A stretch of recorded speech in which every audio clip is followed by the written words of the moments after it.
कहानी दिल्ली के खंडहरों का राज। दिल्ली एक ऐसा शहर जहां इतिहास की धरोहरें और आधुनिकता एक साथ पनपती है, लेकिन इस शहर के हर कोने में इतिहास की ऐसी दास्तानें दबी पड़ी हैं जिनके बारे में बहुत कम लोग जानते हैं। एक ऐसा ही राज दिल्ली की एक पुरानी वीरान पड़े खंडहर जिसे लोग भूल भुलैया हवेली के नाम से जानते थे।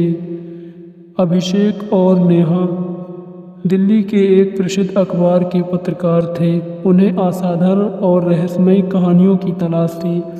एक दिन वे उनके संस्थापक ने उन्हें खास असाइनमेंट दिया। यह असाइनमेंट भूल भुलैया हवेली की सच्चाई का पता लगाना था। यह हवेली शहर के एक कोने में पुरानी दिल्ली के एक सुनसान इलाके में स्थित थी। लोगों का मानना था कि इस हवेली में अनगिनत लोग गए लेकिन अभी तक वापस नहीं आए और कभी नहीं आएंगे।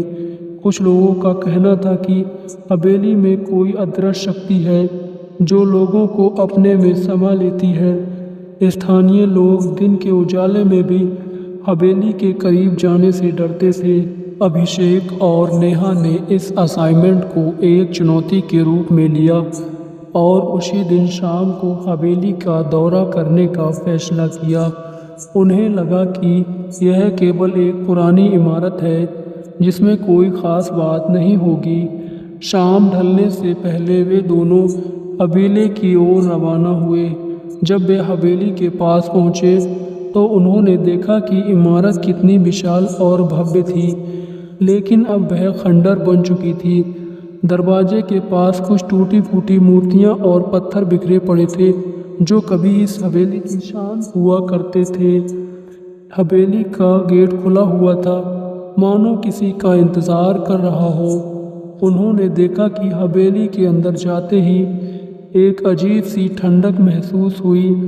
हवा में एक सड़न जैसी भरी गंध आ रही थी जो किसी पुराने बंद कमरे से आ रही थी, लेकिन इसके बावजूद वे दोनों आगे बढ़ते गए।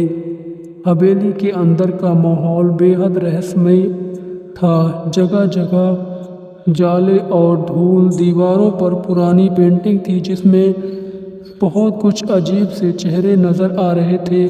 उन चेहरों में मानो कोई राज छिपा हुआ हो जो बाहर निकलने की कोशिश कर रहा हो। अचानक अभिषेक ने देखा कि एक पुरानी तस्वीर दीवार पर टंगी थी। उस तस्वीर में एक खूबसूरत महिला और एक आदमी थे। नेहा ने उस तस्वीर को ध्यान से देखा और कहा, लगता है ये जैसे किसी शाही परिवार के लोग हैं। लेकिन इनसे पहले कि वे कुछ आगे सोच पाते, उन्हें एक हल्की सी आहट सुनाई दी। वे दोनों चौकन्ने हो गए और आवाज़ की दिशा में चलने लगे। जैसे जैसे वे आगे बढ़ते गए, आवाज़ तेज होती गई। वे आवाज़ किसी इंसान की थी जो शायद दर्द से करा रहा था।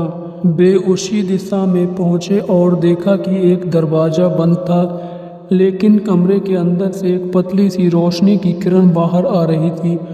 उन्होंने दरवाज़ा खोला और उन्होंने देखा कि वहाँ वाकई चौंका देने वाला था।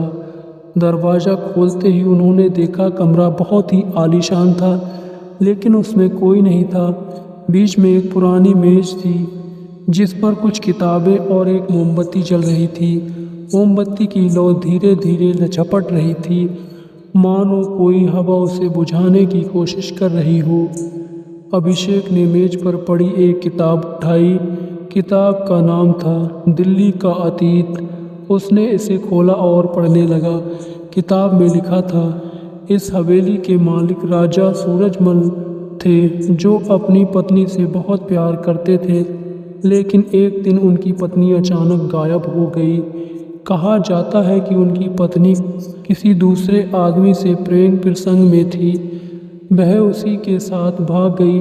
राजा ने अपनी पत्नी को वापस लाने की बहुत कोशिश की, लेकिन वह कभी नहीं लौटी। नेहा ने कहा, तो क्या यह हवेली राजा सूरजमल की है? लेकिन इस जगह के बारे में हमें और कुछ जानना होगा। तभी अचानक कमरे की खिड़की खुल गई और एक जोरदार झोंका आया, जिससे किताब के पन्ने पलट गए और एक अगले पन्ने पर जाकर रुक गई किताब। अभिषेक और नेहा ने उस पन्ने को पढ़ा। उसमें लिखा था, जो कोई भी इस हवेली में आएगा वह वापस नहीं जा सकेगा। यह हवेली उन सभी का कब्रिस्तान है जो इसके राज को जानने की कोशिश करते हैं। इस वाक्य को पढ़ते ही दोनों के शरीर में सिरहन सी दौड़ गई। उन्होंने महसूस किया कि यह कोई साधारण हवेली नहीं है, यहाँ कुछ बहुत बड़ा राज छिपा हुआ है। जैसे ही वे कमरे के बाहर गए, हवेली के भीतर का माहौल और भी कुछ रहस्यमय हो गया। उन्होंने महसूस किया कि गलियों में कोई उनका पीछा कर रहा है। जब वे मुड़कर देखते तो कोई दिखाई नहीं देता, लेकिन कदमों की आवाज़ लगातार सुनाई देती।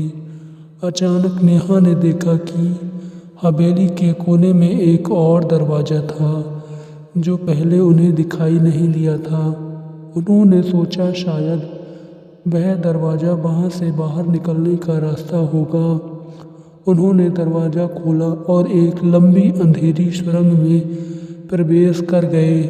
सुरंग की दीवारों पर पुराने चित्र बने हुए थे, अजीबोगरीब आकृतियाँ थीं।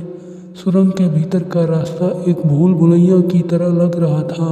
जैसे जैसे वे आगे बढ़ते गए, उन्हें लगने लगा कि वे एक जगह बार बार आ रहे हैं। घड़ी में समय मानो ठहर सा गया हो। अभिषेक ने महसूस किया कि वे दोनों शायद इसी सुरंग में फंस चुके हैं, लेकिन नेहा ने हार मानने से इनकार कर दिया। उसने कहा, हमें कोई ना कोई रास्ता ज़रूर मिलेगा जिससे हम इस जगह से बाहर निकल सकेंगे। वे दोनों सुरंग के भीतर की गहराई में जाने लगे। सुरंग की दीवारों पर लगे चित्र और भी डरावने होते जा रहे थे। अचानक उन्हें एक कमरे का दरवाज़ा दिखाई दिया। दरवाजे पर लिखा था, यहाँ से आगे जाना मना है। नेहा और अभिषेक ने दरवाजे की चेतावनी को नज़रअंदाज किया और अंदर चले गए। कमरे के अंदर का दृश्य बेहद भयावह डरावना था। कमरे के बीच में एक पुरानी ताबूत रखी थी जिस पर किसी का नाम लिखा हुआ था, जैसे रानी पद्मावती का नाम था। अभिषेक ने तुरंत समझ लिया कि यह वही महिला है जिसका जिक्र किताब में किया गया था, लेकिन जैसे ही उन्हें ताबूत को छूने की कोशिश की, कमरे का दरवाज़ा अपने आप ही बंद हो गया। कमरे की दीवारों से चीखने चिल्लाने की आवाज़ें आने लगी। बहुत सारे लोग दर्द से तड़प रहे हों। अचानक ताबूत का ढक्कन अपने आप खुलने लगा और उसे एक साया निकलकर हवा में उड़ने लगा। वह साया बिल्कुल इसी रूप में था, इंसानों की तरह, लेकिन उसका चेहरा बहुत ही डरावना था और क्रोध से भरा हुआ था। साये ने कहा, तुम लोग यहाँ क्यों आए हो? यह हवेली मेरी है और यहाँ आने का हक किसी को नहीं है। जो भी यहाँ आता है बस यहीं रह जाता है। अब तुम लोग यहाँ से वापस नहीं जा सकोगे। अभिषेक और नेहा पूरी तरह से डर गए, लेकिन उन्होंने समझ लिया कि अब यहाँ से बाहर निकलना मुश्किल ही नहीं नामुमकिन है।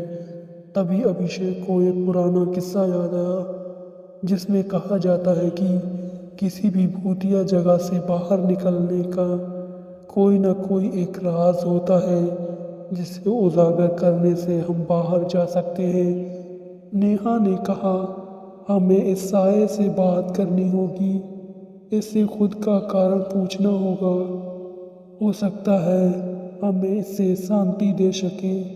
अभिषेक ने हिम्मत जुटाकर साये से पूछा, तुम कौन हो और तुम इस हवेली में क्या चाहिए? साये ने क्षणों के लिए चुप होकर फिर बोला, मैं रानी पद्मावती हूँ। मुझे धोखा मिला है और मेरी आत्मा को शांति नहीं मिली है।